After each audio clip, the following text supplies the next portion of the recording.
Hi friends, आपण समस्त को सावित्री व्रतर अनेक अनेक शुभेच्छा।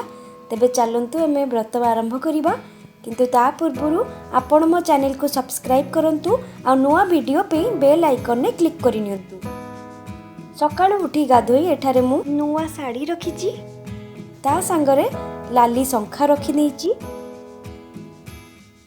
साड़ी सहित मैचिंग कला बेले आपण कोनोसी चूड़ी भी नहीं पारिबे। ता सहित मु एठारे अलता रखीची,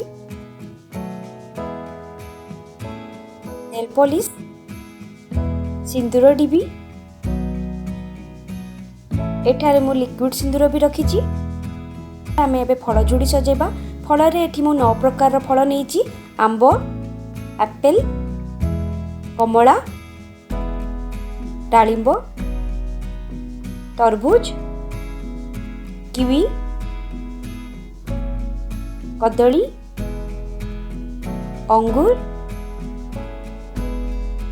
आउ नड़िया नहीं। आपण को पाखरे जो फ्रूट्स अवेलेबल अच्छे आपण ताहा नियंतु। एई फल जोड़ी मोर एबे रेडी हो गलानी। आपण चाहिले एटी पाचिला पणस, ताड़ नहले खजुरी भी नहीं पारिबे। ता संगरे मु एटी मोर पूजा थाली भी सजेइची। पूजा थाली रे मु अल्प किछि फूल, दीप आउ एठारे मु आरती करिया पे कर्पूर आरती भी रखीची।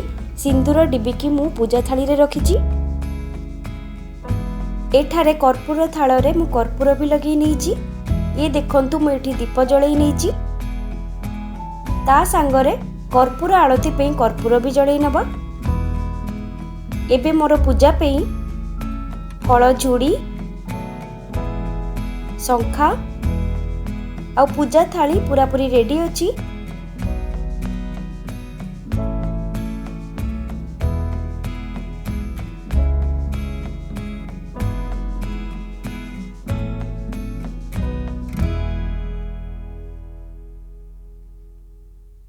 पूजा पाई सबु जिनस सजाड़िला परे एबे आमे पूजा करिबा। सेति पे प्रथमे लक्ष्मी और नारायण को पाखरे पूजा कला परे सावित्री कथा बही पढ़िबा। एथिरे सावित्रींकर सत्यवान पे त्याग विषय कहा जायछि। अपराह्न रे पूजा सरिला परे भोग लगैथिबा फल झुड़ीरू आमे एबे किछि भी खाई परिबा।